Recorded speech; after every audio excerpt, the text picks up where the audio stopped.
karis dan shalom, rahmat dan damai sejahtera dari Allah Tritunggal kita, Bapa, Anak, dan Roh Kudus. Grace and peace from Father, Son, and Holy Spirit, our triune God.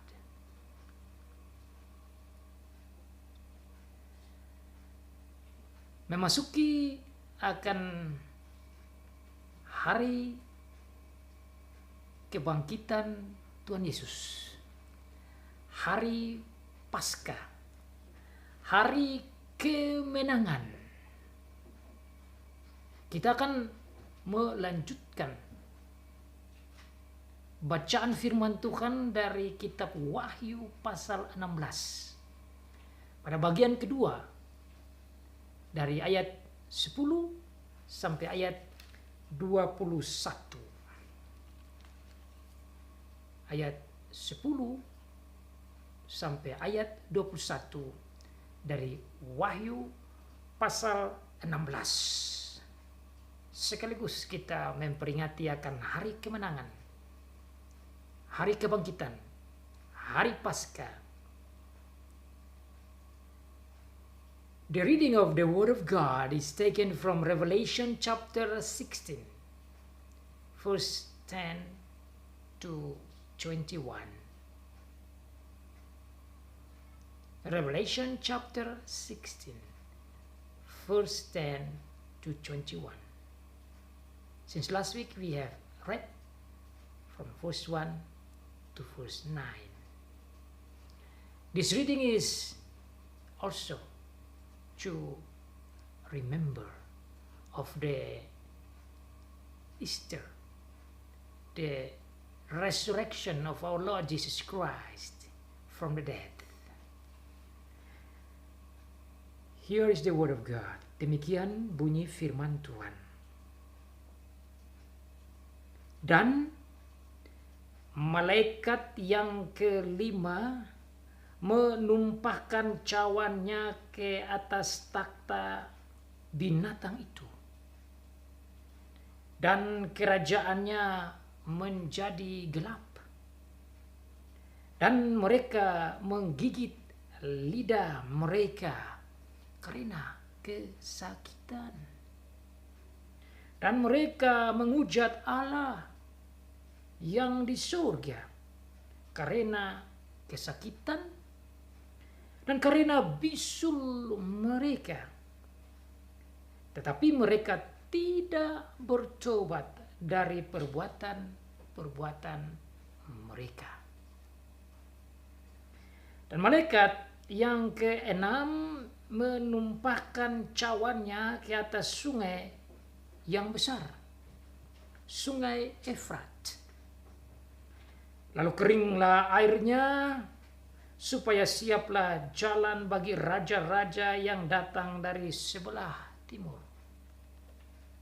Dan aku melihat dari mulut naga, dan dari mulut binatang, dan dari mulut nabi palsu itu keluar 3 roh najis yang menyerupai katak.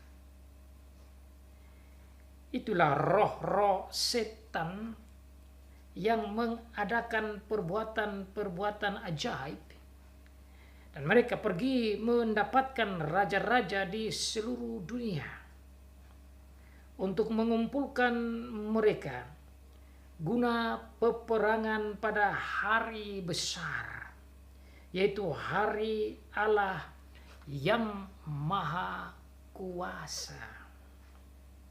Lihatlah, aku datang seperti pencuri. Berbahagialah dia yang berjaga-jaga dan yang memperhatikan pakaiannya, supaya ia jangan berjalan dengan telanjang dan jangan kelihatan kemaluannya. Lalu ia mengumpulkan mereka di tempat yang dalam bahasa Ibrani disebut Harmagedon. Dan malaikat yang ketujuh menumpahkan cawannya ke angkasa.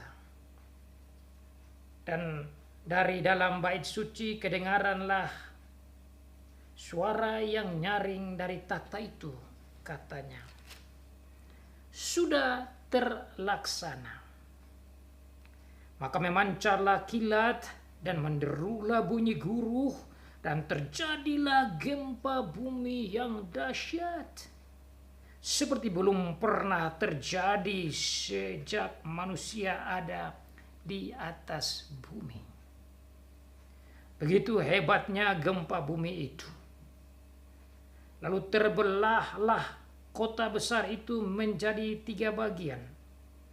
Dan runtuhlah kota-kota bangsa-bangsa yang tidak mengenal Allah. Maka teringatlah Allah akan Babel yang besar itu, untuk memberikan kepadanya cawan yang penuh dengan anggur kegeraman murkanya. Dan semua pulau hilang lenyap, dan tidak ditemukan lagi gunung-gunung.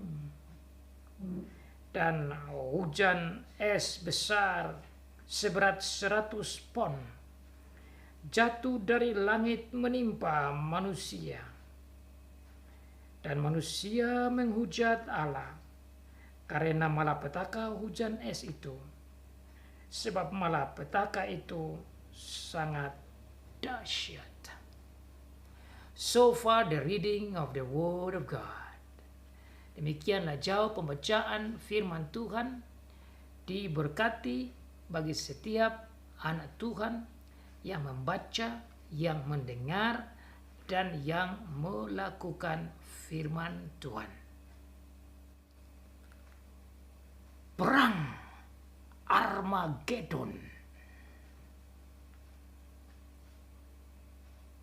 The Battle of Armageddon.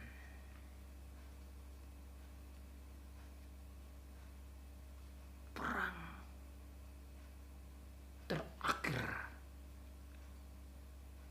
menuju pada kiamat.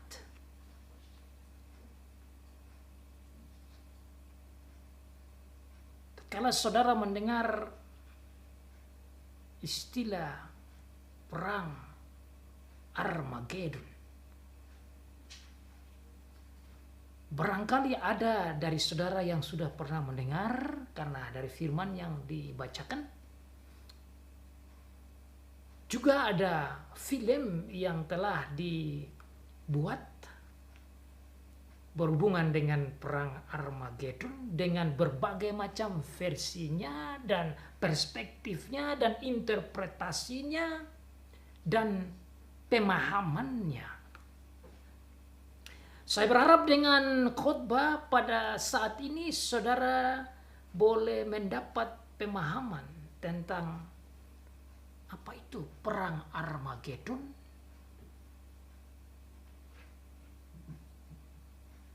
mengapa ada perang Armageddon, bagaimana perang Armageddon terjadi, apa hasil perang Armageddon itu, dan apa tujuan perang Armageddon tercatat di dalam bagian terakhir dari cawan murka Allah. Seperti saya katakan tadi, anak-anak kecil, remaja, pemuda-pemudi maupun orang tua, ada yang mengenal perang Armageddon lewat televisi atau video atau YouTube atau film atau buku cerita, atau mungkin pernah mendengar khotbah tentang perang Armageddon ini. Semoga apa yang saya sampaikan ini menjadi berkat bagi saudara, Di dalam pergumulan saya untuk memahami arti perang Armageddon ini, yang saya summarize, yang saya lihat dengan mensintesis dan menyatukan pasal-pasal yang ada di kitab Wahyu, yang ada hubungannya dengan ayat 16, pasal 16, di mana terdapat kata Armageddon, tempat di mana dikatakan para raja-raja, pimpinan-pimpinan, perwira-perwira, tentara-tentara berkumpul untuk berperang. You might have heard about the Battle of Armageddon, whether through the preaching or books or movies or stories or whatever.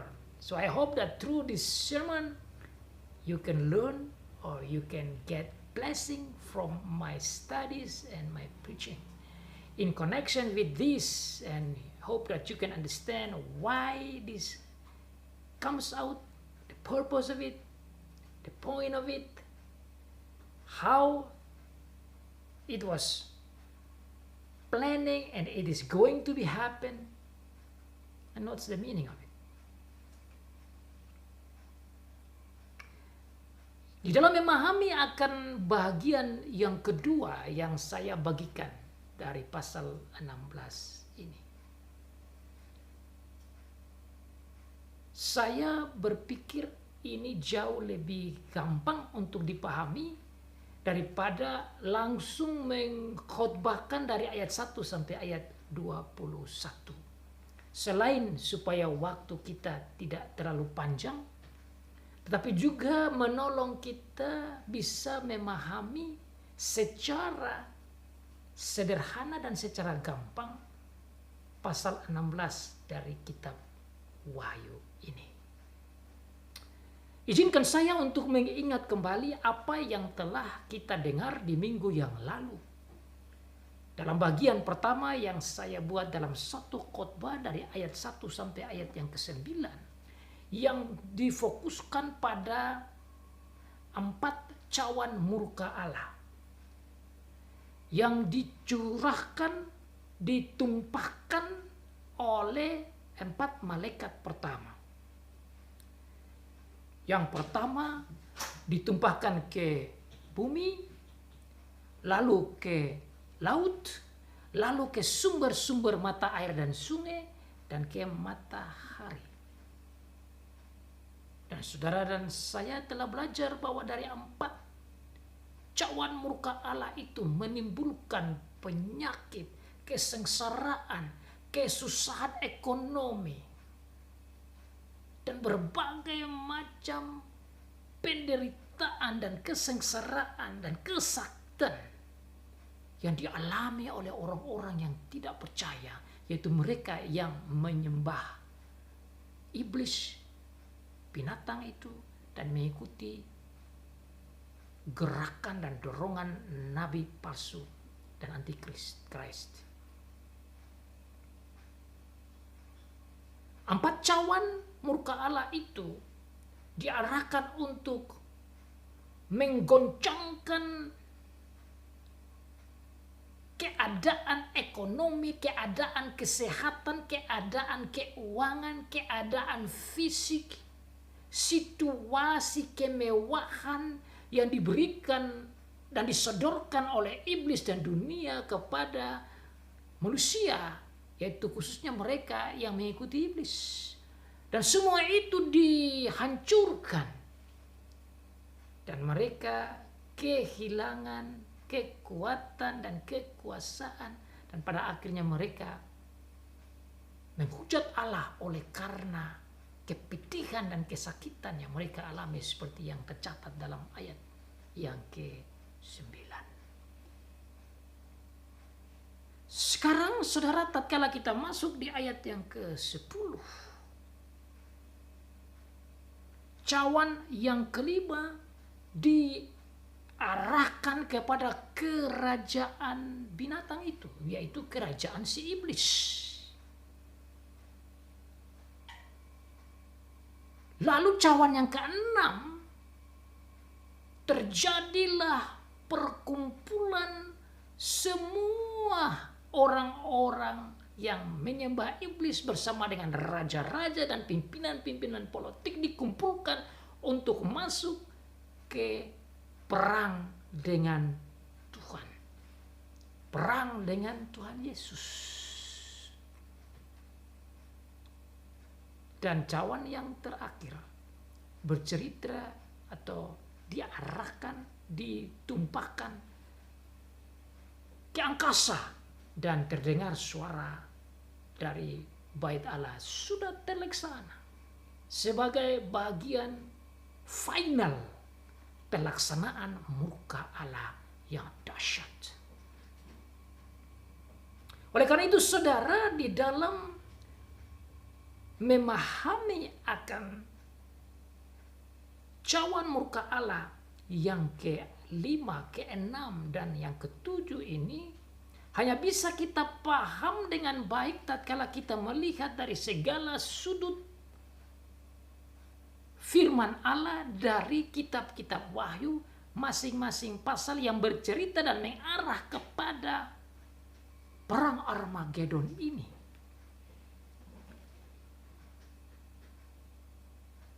Dengan demikian kita mendapat suatu gambaran yang luas dan kita bisa memahami maksud Tuhan di pasal ke-16 ini. We can only understand this last point of the wrath of God, of the cup number 5, 6, and 7. By seeing from different angles of the Word of God, specifically from Revelation. Kita hanya bisa lihat dengan baik dari angle-angle yang lain dari kitab Wahyu untuk melihat isi perang Armageddon ini. Tatkala saya merenungkan akan bagian terakhir ini, saudara, saya memohon kepada Tuhan untuk menolong saya memahami akan bagian ini.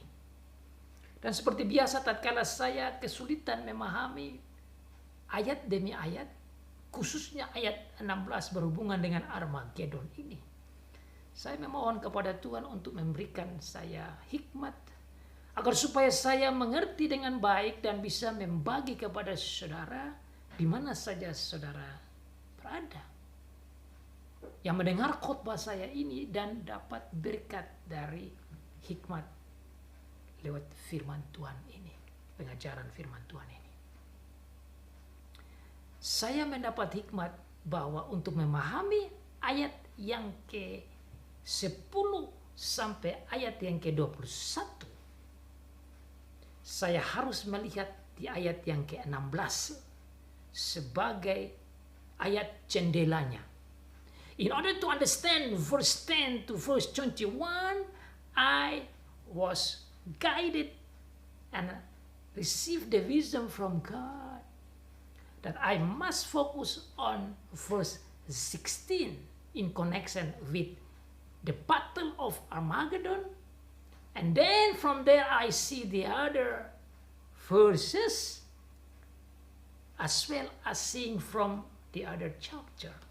Jadi melihat ayat 16 sebagai ayat pusat, lalu dikembangkan ke ayat-ayat yang lain, ayat 10 sampai ke ayat 21, sekaligus dilihat dari kacamata, sudut-sudut kacamata pandangan pasal-pasal yang lain di kitab Wahyu.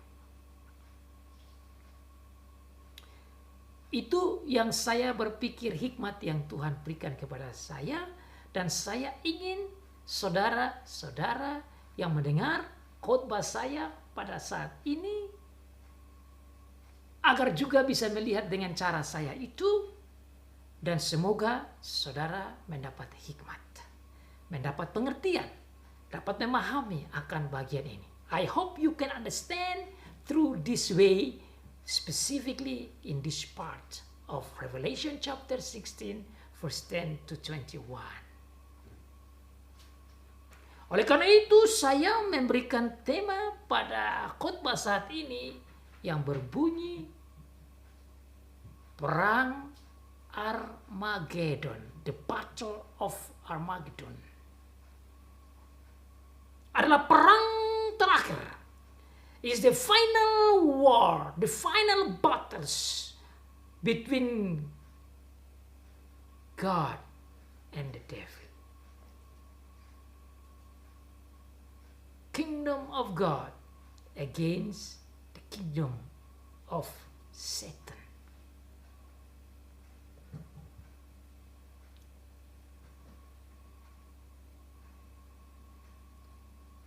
Saudara, Armageddon adalah sebuah tempat yang ada di Israel. Saya mempelajari dari beberapa buku, kemudian dari website, kemudian dari YouTube untuk mencari informasi tentang Armageddon.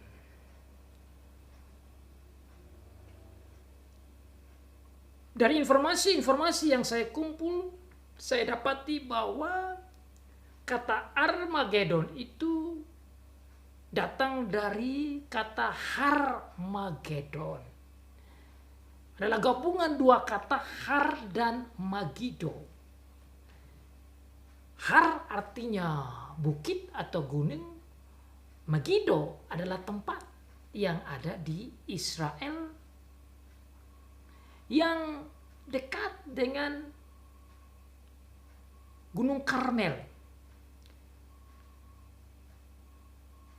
Saudara masih ingat itu tempat Gunung Karmel di mana di situ ada perang besar antara Elia, Nabi Elia, dan para pengikut Baal dengan sekitar 450 Nabi Baal berperang di sana.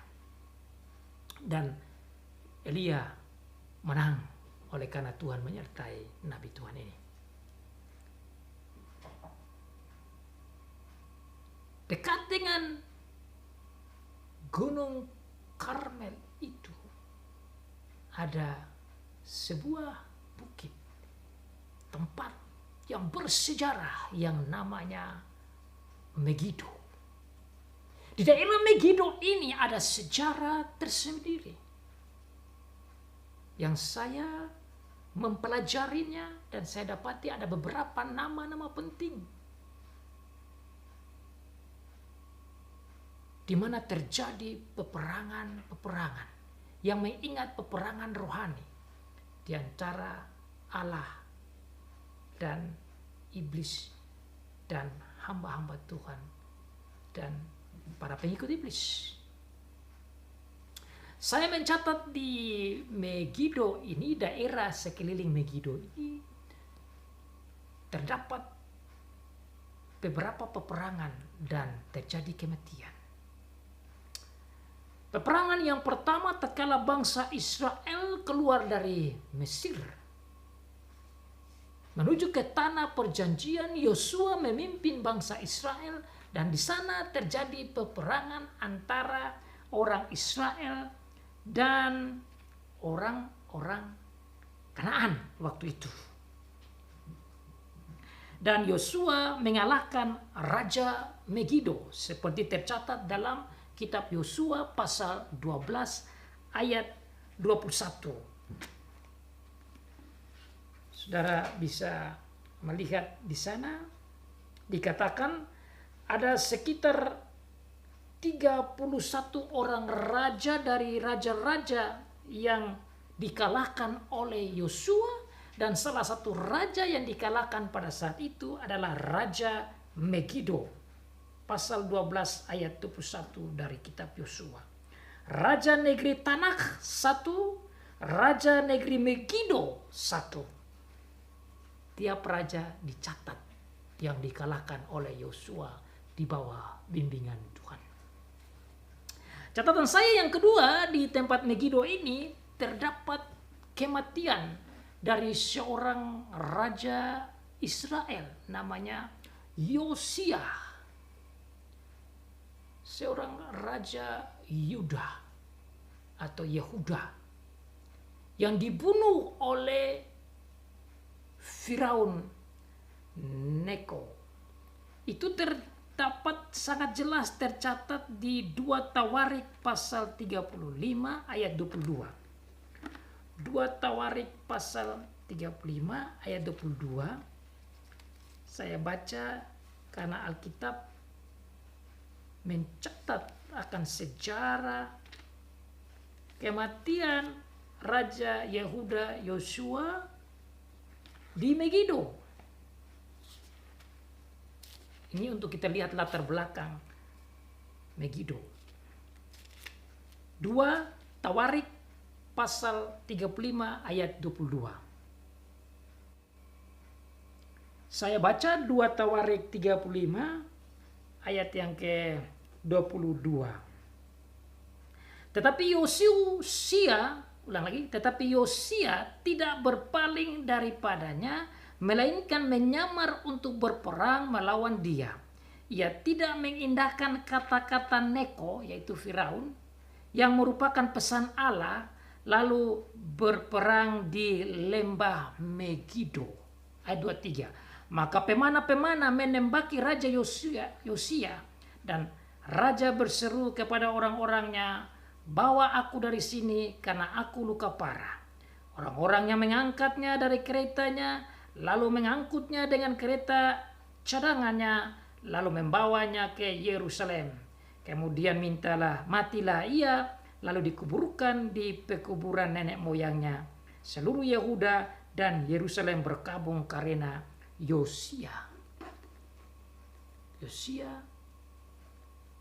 meninggal di Megiddo tatkala berperang dengan Raja Mesir Firaun Neko. Di Megiddo juga saya dapati ada kesaksian tentang Raja Ahazia.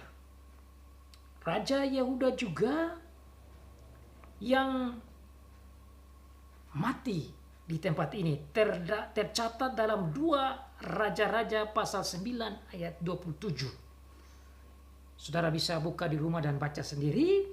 2 Raja-Raja 9 ayat 27 tentang kematian Raja Yehuda Ahazia di tempat ini.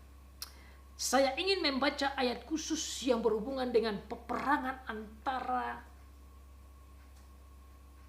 umat Tuhan dan Tuhan yang memberikan kemenangan melawan umat yang tidak percaya Tuhan, yaitu non-Israel.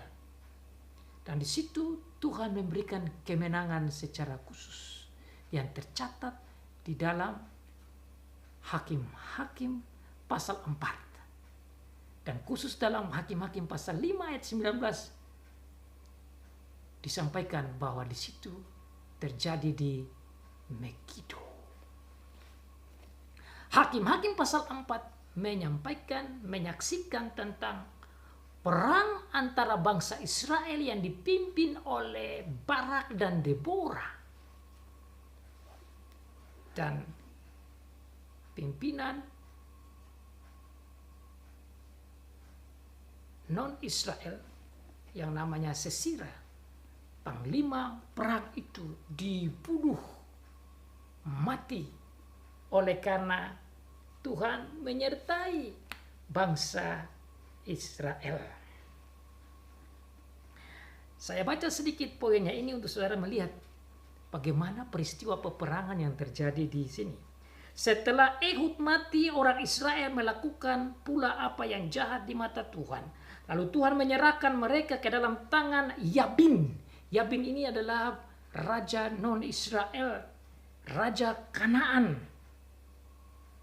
yang memerintah di Hazor. Panglima tentaranya ialah Sisera yang diam di Hasoret Hagoyim. Saudara membaca sejarah ini dari ayat 1 sampai ayat yang ke 24. Di situ saudara akan temukan bagaimana mereka dikalahkan oleh Tuhan. Dan pasukan Sisera dihancurkan oleh karena pekerjaan Tuhan. Saudara bisa lihat di ayat yang ke-15. Dan Tuhan mengacaukan Sisera serta segala keretanya dan seluruh tentaranya oleh mata pedang di depan Barak. Sehingga Sisera turun dari keretanya dan melarikan diri dengan berjalan kaki. Lalu Barak mengejar kereta-keretanya dan tentara itu sampai ke Hasoret Hagoyim. Dan seluruh tentara Sisera tewas oleh mata pedang. Tidak ada seorang pun yang tinggal hidup. Ini yang menurut saya sebuah gambaran luar biasa yang saya ingin hubungkan dengan perang Armageddon, perang di Megiddo yang dibicarakan di dalam Wahyu pasal 16 ayat 16 yang sebentar kita akan belajar. So this text from Judges chapter 4. And God destroyed the enemies of Israel that led by Sisera.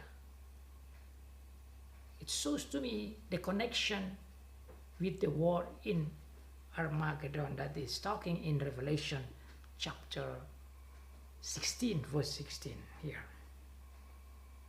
Sisera lalu dibunuh oleh Yael. Yael istri Heber mengambil patok kemah, diambilnya pula palu, mendekatinya diam-diam, lalu diletakkannya patok itu masuk ke dalam pelipisnya sampai tembus ke tanah. Sebab dia telah tidur nyenyak karena lelahnya, maka matilah orang itu.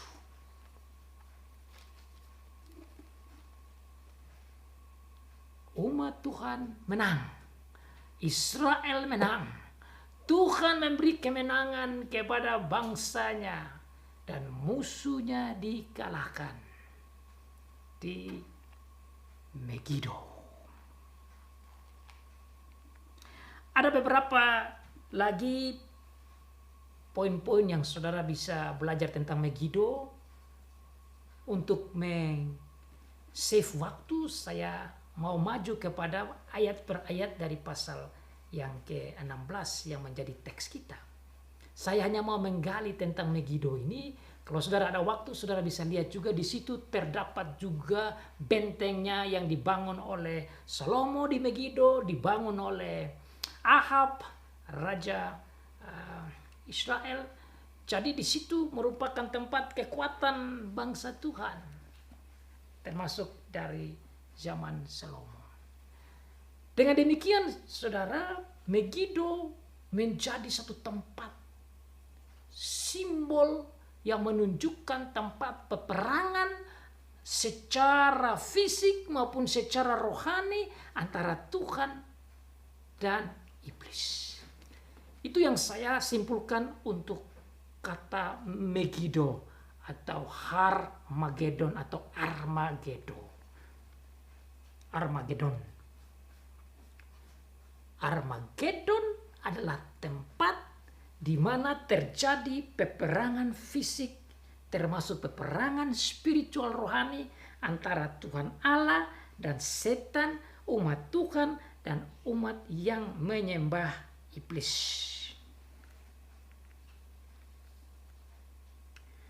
Lalu ia mengumpulkan mereka di tempat yang dalam bahasa Ibrani disebut Harmagedon. Dengan bukti-bukti ini, saudara, saya harap saudara sudah bisa mengerti dan mendapat gambaran tentang Harmagedon itu atau Bukit Megiddo Kenapa ini dipilih menjadi tempat peperangan yang terakhir oleh Tuhan? Karena disinilah terjadi peperangan rohani antara Tuhan dan iblis, umat Tuhan dan pengikut-pengikut iblis yang tercatat di dalam Alkitab. Jadi tempat Harmagedon atau Armagedon menjadi pusat peperangan secara rohani sekaligus secara fisik.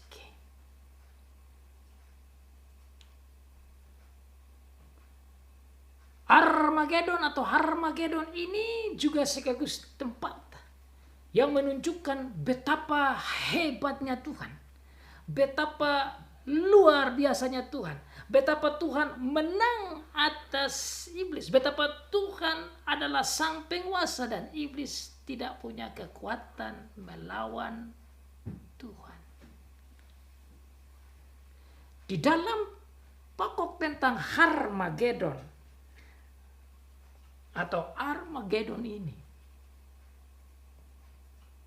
sekaligus menunjukkan kepada kita betapa Tuhan adalah luar biasa dan betapa gereja dipelihara oleh Tuhan dan betapa luar biasanya kekuasaan Tuhan, dan tentu gereja mendapat hiburan dengan pokok tentang Harmagedon ini. So there is a point of God in mention about this Harmagedon place. Because in here you see the power of God, the love of God, the justice of God, the care of God, the attention of God for the church. Jadi saudara, tatkala gereja yang sementara dianiaya, yang susah, yang menghadapi maut dan bayang-bayang maut, pada saat membaca akan kitab Wahyu ini, mereka merasa terhibur oleh karena peristiwa yang disampaikan oleh Tuhan tentang perang Harmagedon ini. Seperti tadi saya katakan di awal khotbah bahwa untuk memahami akan pokok perang Armagedon ini perlu kita lihat secara luas di dalam konteksnya. Saya memulai dengan konteks pasal 14. Karena di dalam pasal 14 itu, baik bagian pertama sampai bagian yang terakhir, itu saya sudah melihat ada arah kepada perang Harmagedon. Khususnya di bagian ayat 6 sampai ayat yang ke-13. Sudah berbicara tentang perang Armagedon ini. Mari kita baca secara pendek saja di ayat yang ke-8. Dan seorang malaikat lain, malaikat kedua menyusul dia dan berkata, Wahyu pasal 14 ayat 8, sudah rubuh Babel, kota besar itu yang telah memabukkan segala bangsa dengan anggur hawa nafsu cabulnya. Dan seorang malaikat yang lain, malaikat ketiga menyusul mereka dan berkata dengan suara nyaring, jikalau seorang menyembah binatang dan patungnya itu dan menerima tanda pada dahinya atau pada tangannya, maka ia akan minum dari anggur murka Allah yang disediakan tanpa campuran dalam cawan murkanya. Dan ia akan disiksa dengan api dan belerang di depan mata malaikat kudus dan di depan mata anak domba. Maka asap api yang menyiksa mereka akan naik ke atas sampai selama-lamanya, dan siang malam mereka tidak henti-hentinya disiksa, yaitu mereka yang menyembah binatang serta patungnya dan barang siapa yang telah menerima tanda namanya. Tatkala berbicara tentang sudah rubuh Babel, itu berbicara tentang kejatuhan kerajaan iblis yang disimbol dengan nama Babel sebagai tempat kerajaan iblis yang disimbol dengan nama itu. Sudah mengarah pada perang Armagedon di ayat yang ke-16 ini. Nanti saudara lihat di dalam pasal yang ke-17 berbicara lebih dalam tentang kejatuhan Babel. Babel jatuh. Pasal 18 juga berbicara banyak tentang kejatuhan Babel dan nyanyian tentang kejatuhan Babel. Ini mengarahkan tentang kekalahannya Babel, kerajaan iblis itu melawan kerajaan Allah yang dipimpin oleh Tuhan Yesus Kristus. Bukan saja itu, saudara. Dalam pasal yang 14 yang kita lihat 2 minggu yang lalu, atau bahkan 3 minggu yang lalu, yang berbicara tentang tuayan, di situ juga sudah mengarah pembicaraan tentang perang Armageddon. So you see, not only in chapter 14 verse 8 to verse 11 that talks about the fall of Babel kingdom, but also you see in verse 17 to verse 20 from chapter 14 is talking about the harvest of our Lord Jesus Christ in destroying the unbelievers, the one who worship the devil.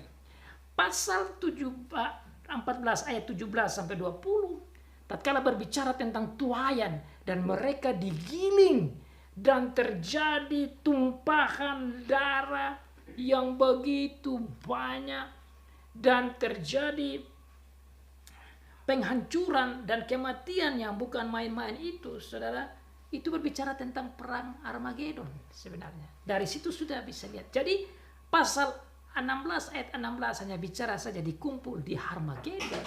Itu sudah dijelaskan sebelumnya di pasal 14, saya baca.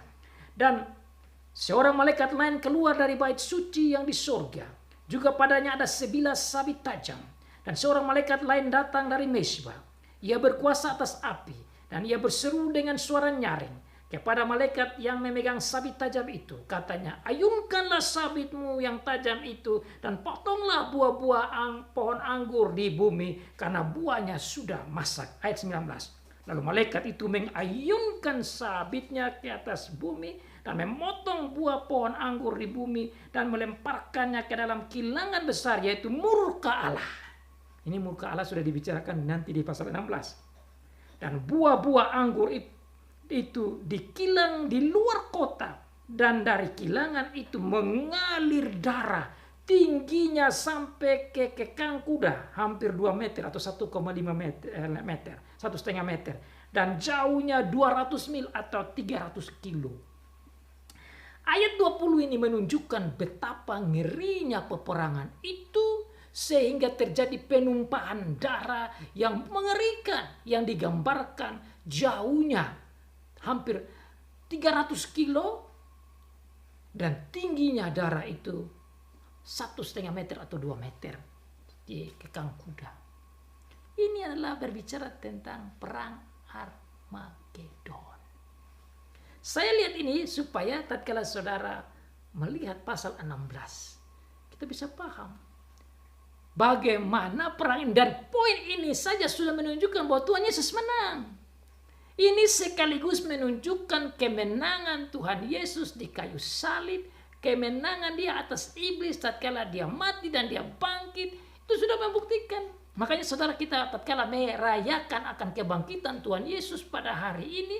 Tidak saja melihat apa yang sudah terjadi. Tapi sekaligus kita melihat ke depan bahwa nanti dalam perang Armageddon itu pun Tuhan Yesus menang, gereja menang, Tuhan Allah menang.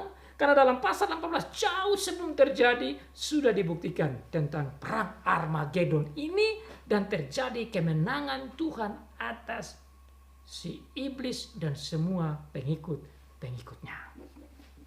Perang ini dipimpin oleh Tuhan Yesus sendiri. Nah, itu di mana? Saudara bisa lihat di dalam pasal yang ke-19. Makanya tadi saya bilang hanya bisa kita paham ayat 16 ini dengan pasal-pasal sebelum. Nanti baru kita masuk ke ayatnya secara terperinci. Di dalam pasal 19 dikatakan bahwa Tuhan Yesus datang di bawah pimpinannya dan dia menunggang kuda putih. Saya baca ayat ini, ayat 11 dan seterusnya. Pasal 19. Lalu aku melihat surga terbuka, sesungguhnya ada seekor kuda putih, dan ia menungganginya bernama Yang Setia dan Yang Benar. Ia menghakimi dan berperang dengan adil. Dan matanya bagaikan nyala api, dan di atas kepalanya terdapat banyak mahkota, dan padanya ada tertulis suatu nama yang tidak diketahui seorang pun kecuali ia sendiri. Dan ia memakai jubah yang telah dicelup dalam darah, dan namanya ialah Firman Allah. Dan semua pasukan yang di surga mengikuti dia. Dan mereka menunggang kuda putih dan memakai lenan halus yang putih bersih. Ayat 15. Dan dari mulutnya keluar sebilah pedang tajam yang akan memukul segala bangsa.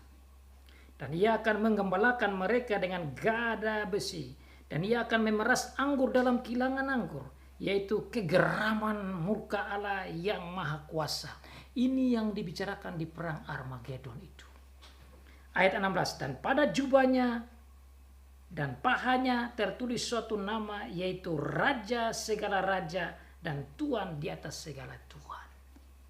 Itu berbicara tentang Tuhan Yesus sebagai sang pemimpin perang Armageddon.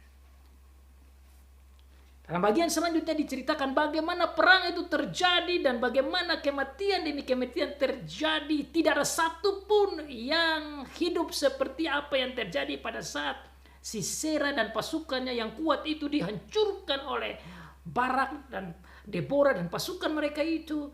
Tidak ada satupun yang selamat, termasuk Sisera akhirnya juga tewas. Dicatat dalam ayat 17 dalam perang Armageddon. Lalu aku melihat seorang malaikat berdiri di dalam matahari, dan ia berseru dengan suara nyaring kepada semua burung yang terbang di langit. Katanya, marilah ke sini dan berkumpullah untuk turut dalam perjamuan Allah. Perjamuan yang besar. Apa itu perjamuan besar? Yaitu ayat 18.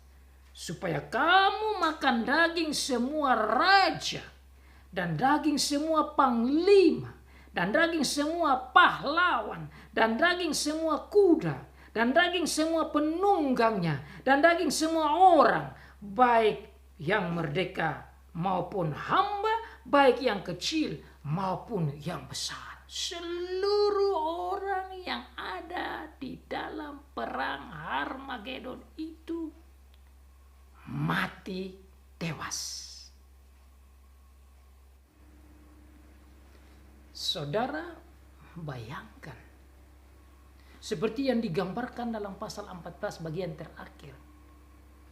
Tumpahan darah itu tingginya hampir sekitar 2 meter di kekang kuda, dan jauhnya hampir 300 kilometer. Saudara bisa bayangkan berapa banyak orang yang habis, yang mati, yang dibunuh oleh karena murka dan keadilan Allah. Maka dicatat di sini lebih dalam perang akhir perang Armageddon ini, sampai Tuhan memerintah malaikat untuk mengundang burung-burung di udara untuk datang dan menikmati perjamuan Tuhan, dalam arti perjamuan penghakiman, pengadilan Tuhan atas orang-orang yang tidak percaya. Orang-orang yang menyembah iblis ini.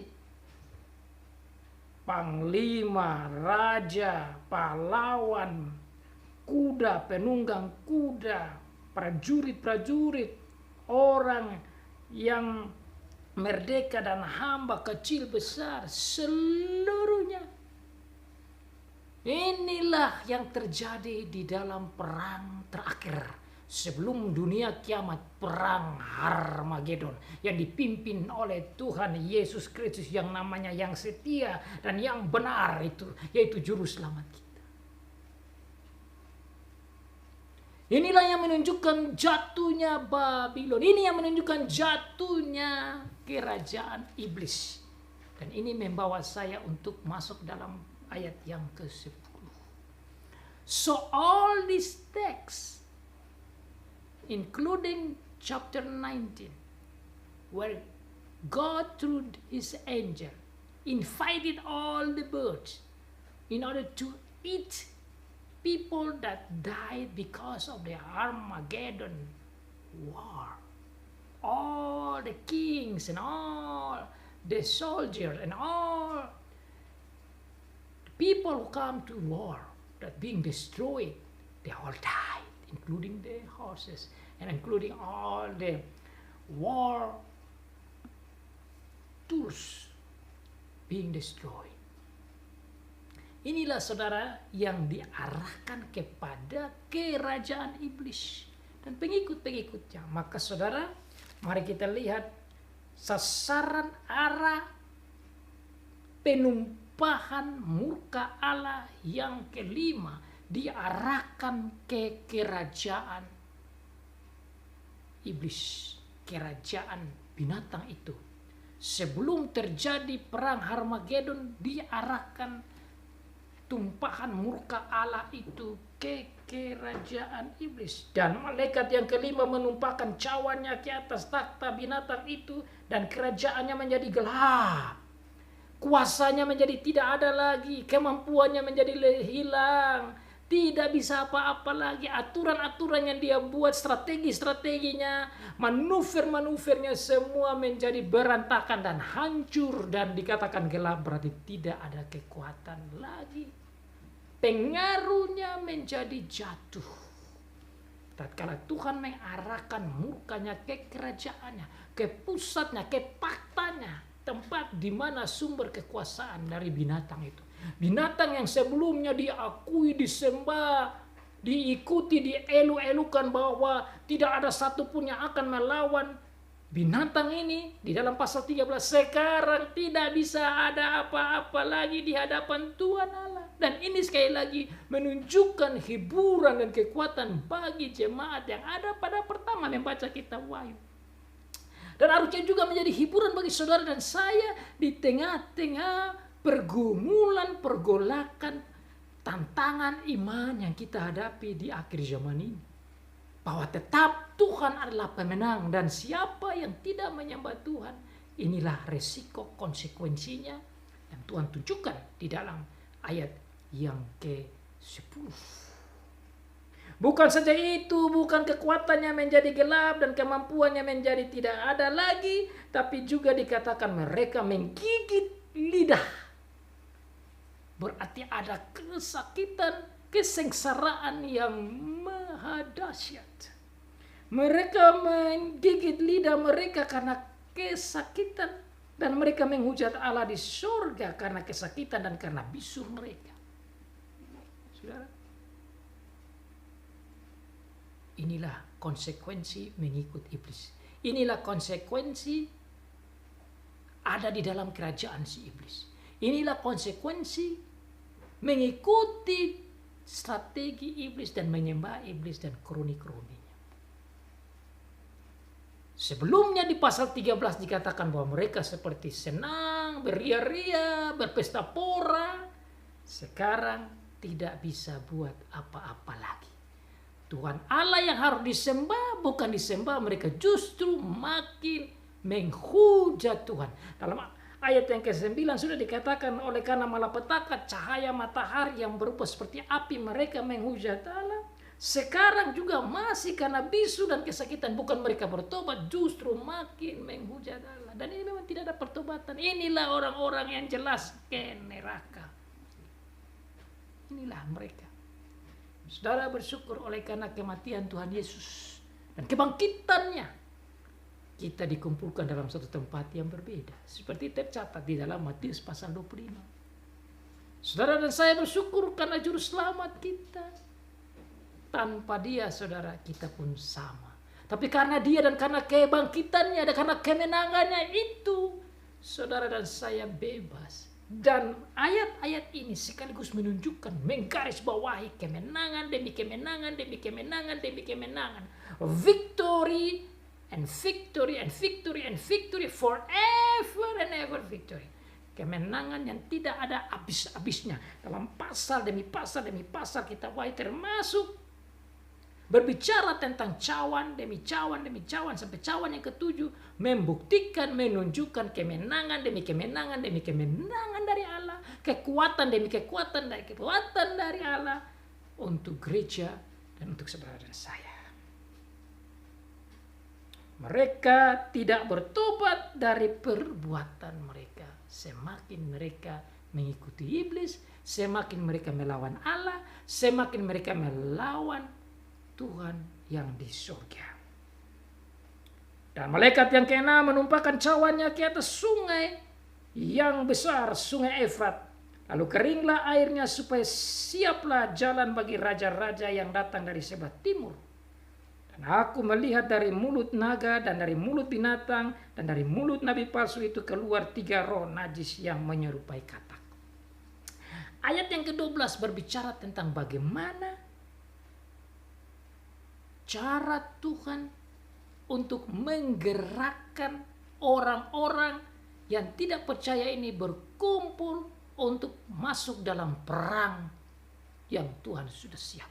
Dan saya mencatat di sini, saudara, dikatakan bahwa tatkala cawan itu yang ke-6 itu diarahkan kepada sungai Efrat supaya menjadi kering, supaya ada jalan bagi raja-raja dari sebelah timur untuk berkumpul dan masuk dalam tempat yang namanya Harmagedon. Ayat ini saudara bisa hubungkan dengan ayat yang ke-14 bahwa tatkala roh jahat yang keluar dari kerajaan iblis, dari binatang dan dari nabi palsu dan dari si naga, dari si iblis itu, roh-roh setan itu, roh-roh jahat itu, mereka mengadakan perbuatan-perbuatan ajaib, dan dalam hal itu mereka menarik raja-raja dari seluruh dunia.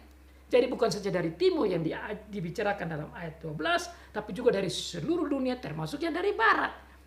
Mereka dikumpulkan untuk peperangan hari besar, yaitu hari Allah yang Maha Kuasa, yang kemudian disebut dalam ayat 16 dikumpulkan oleh Dia di Harmagedon.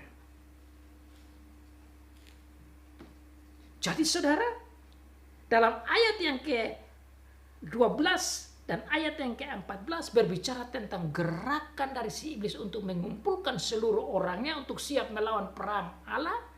Dan Tuhan Yesus juga menggerakkan mereka, mengumpulkan mereka, sehingga tidak ada satu orang pun yang tidak akan masuk dalam perang ini. Maka akan habis semua yang tidak percaya Tuhan, yang menyembah iblis ini akan habis, seluruhnya akan habis. Akan dihancurkan, akan dibunuh, akan mati, akan selesai. Saya mencatat satu poin penting di sini.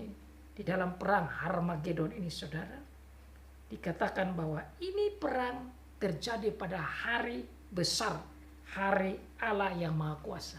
Jadi ini bukan perangnya si iblis, ini bukan perangnya si dragon, ini bukan perangnya antikristus, ini bukan perangnya nabi palsu, tapi ini perang yang disiapkan, yang diatur oleh Allah. Sehingga dikatakan Dia datang, dan dikatakan dalam ayat selanjutnya Dia datang seperti pencuri. Orang-orang ini juga tidak tahu kapan Dia datang, kapan perang Harmagedon ini terjadi. Tidak ada satu orang pun yang tahu, karena Dia datang seperti pencuri. Dan Dia sudah katakan barang siapa yang siap dengan hatinya dan jiwanya dan dengan membersihkan dirinya, yaitu percaya pada Tuhan Yesus Kristus, yaitu pakaiannya menjadi bersih, dia tidak akan jalan dalam telanjang. Siapa yang berjaga-jaga akan diberkati. Itu tidak lain yaitu orang percaya. Dan orang-orang ini telah dipisahkan oleh Tuhan Yesus sendiri. Itu berita sukacita bagi saudara dan saya, bagi orang yang waktu awal membaca kitab Wahyu ini, yang mengalami kesulitan, sengsara oleh karena penganiayaan dari kroni-kroninya iblis, raja-raja bengis itu. Mereka dihiburkan dan diminta supaya mereka berjaga-jaga, supaya mereka taat dan setia sampai mati, karena mereka diberkati. Mereka diberkati. Dikatakan di sana mendapat bahagia. Bahasa aslinya sebenarnya itu diberkati. Dalam bahasa Inggris juga dikatakan yang sama. Behold, I come like a thief. Blessed is he who stays awake and keep his clothes with him so that he may not go naked and be shamefully exposed. Blessed, diberkati. Saudara, ini adalah semangat yang diberikan oleh Tuhan Yesus kepada jemaat umat Tuhan pada waktu itu pertama menerima kitab Wahyu ini, yaitu kepada 7 jemaat di Asia Kecil. Sekaligus kepada saudara dan saya sebelum datangnya perang Armageddon yang kita tidak tahu kapan ini perang Armageddon. Saudara dan saya diminta untuk berjaga-jaga, untuk setia sampai mati, untuk tetap percaya Tuhan Yesus, untuk tidak menyangkal Dia, untuk taat Dia, untuk menyebarkan firman Tuhan, termasuk poin seperti ini, termasuk tentang kebangkitannya dan kemenangannya dan kasihnya. Injilnya kita sampaikan dan tetap berpegang pada Dia. Diberkati. Tapi yang tidak percaya, saudara, mereka ada di dalam kekuasaan iblis dan kerajaan iblis ini akan dihancurkan dan akan mengalami kesengsaraan dan penderitaan yang sangat mengerikan dalam perang Armageddon yang diatur oleh Tuhan sendiri. Dan malaikat yang ketujuh setelah cawan yang keenam, cawan yang ketujuh, malaikat yang ketujuh menumpahkan cawannya ke angkasa, dan dari dalam bait suci kedengaranlah suara yang nyaring dari takhta itu, katanya, sudah terlaksana. Menurut saya ini adalah pernyataan dari Tuhan yang katakan sudah selesai. Artinya sudah sampai pada titik terakhir. Ini artinya murka Tuhan akan selesai dengan datangnya cawan murka Tuhan yang terakhir. Tapi cawan ini diarahkan ke angkasa. Saudara, dalam berita selanjutnya, setelah itu apa yang terjadi? Terjadilah gempa bumi, kilat dan guntur, dan tergoyanglah dunia ini. Pulau-pulau menjadi hilang dan tidak ada lagi gunung, dan terjadi hujan es yang luar biasa. Firman Tuhan berkata, maka memancarlah kilat dan menderulah bunyi guru, dan terjadilah gempa bumi yang dahsyat seperti belum pernah terjadi sejak manusia ada di atas bumi. Begitu hebatnya gempa bumi ini. Dahsyat sekali. Dahsyat sekali. Saudara, kalau kita dengar gempa bumi yang biasa terjadi satu bagian atau 2 bagian dari daerah, itu saja sudah menakutkan dan menjadilah tsunami dan pergeseran tanah dan lain sebagainya. Terjadi penghancuran tanah. Itulah gempa bumi yang kecil. Tetapi ini dikatakan gempa bumi yang tidak pernah terjadi sebelumnya. Dan akibat dari gempa bumi itu, saudara, begitu hebatnya, maka kota-kota besar menjadi jatuh. Kota besar itu yang dikatakan kota dari kota Babel itu, dan kota-kota bangsa yang tidak mengenal Allah menjadi runtuh. Oleh karena itu, maka ini, saudara, kekuatan iblis menjadi hancur sekali. Pengikut-pengikut iblis dengan kemewahannya dan apa semua itu menjadi hancur karena kota-kotanya semua menjadi jatuh rontoh. Tidak ada kekuatan lagi, tidak ada harapan lagi. Maka teringatlah Allah akan Babel yang besar itu untuk memberikan kepadanya cawan yang penuh dengan anggur kegeraman murkanya. Babel tidak lain yaitu kerajaan iblis. Nanti akan dijelaskan dalam pasal-pasal selanjutnya bagaimana Tuhan menjelaskan tentang Babel itu sendiri. Yang saya lihat tidak lain adalah kerajaan iblis itu. Kerajaan di mana para pengikut iblis menyembah iblis. Dan semua pulau hilang. Pulau hilang, saudara. Tidak ditemukan lagi gunung-gunung. Itulah akibat dari pelaksanaan hukuman Tuhan yang terakhir. Menurut saya ini sudah mengarah pada kiamat. Setelah perang Armageddon itu, maka terjadilah kiamat itu. Sedikit lagi selesai. Selesai. Ini sudah paling terakhir perang terakhir, bencana terakhir, dan manusia-manusia dihukum dalam perang itu, bahkan dalam hukuman-hukuman Tuhan yang luar biasa.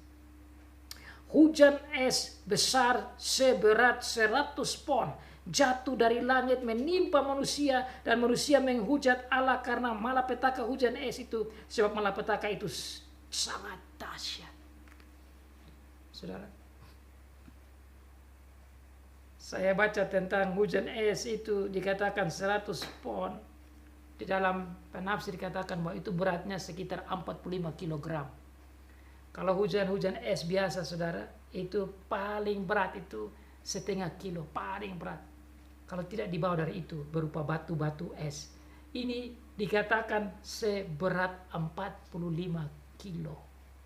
Saudara, itu kalau kena orang itu bukan saja bengkak, itu yang mati. Batu begini saja kalau dilempar, kena di kepala mati, kena di badan hancur. Apalagi yang berat 45 kg dan datangnya begitu banyak. Hancur.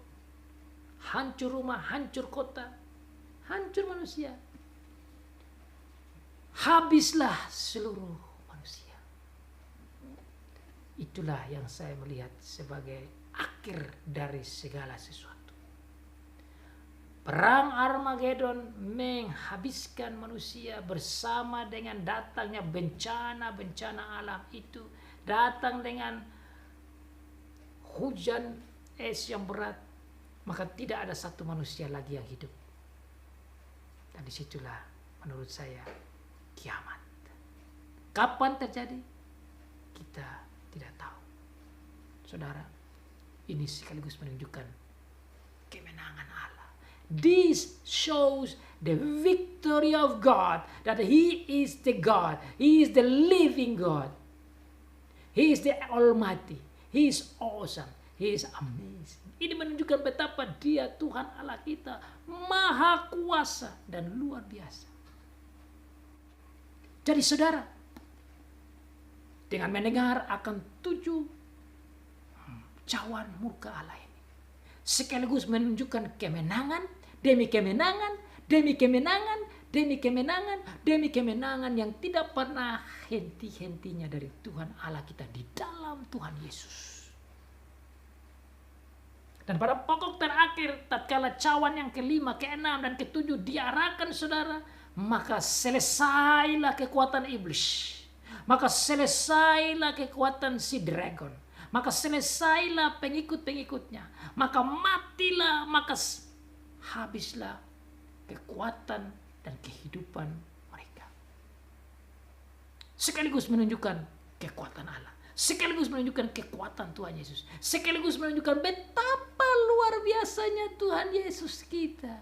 Sekaligus mengingat betapa Dia menang atas iblis tatkala Dia bangkit pada hari Paskah itu, pada hari yang kita rayakan hari ini. Luar biasa, saudara. Saya melihat ini sebagai kemenangan yang super duper luar biasa. Maka saudara dan saya hanya katakan, terpujilah nama Tuhan. Oleh karena Tuhan Yesus Kristus yang telah memenangkan kita atas maut, memenangkan kita atas iblis, memenangkan kita atas dosa, memenangkan kita keluar dari ancaman hukuman kita. Bahkan sampai pada perang Armageddon pun menunjukkan betapa kita menang, gereja menang, umat Tuhan menang, dan iblis kalah dan hancur dan rubuh dan tidak bisa buat apa-apa, dan semua pengikutnya menjadi tidak ada apa-apa lagi. Kita adalah lebih dari pemenang. We are more than conquerors. Praise God. All the glory to God. Semua pujian dan hormat dan kemuliaan dan kejayaan dan keperkasaan dan hikmat dan kemuliaan dan puja dan pujiannya kepada Tuhan Bapa, Anak, dan Roh Kudus yang begitu baik. Soli Deo Gloria. Segala pujian, syukur, dan kemuliaan hanya kepada Bapa, Anak, dan Roh Kudus. Amin.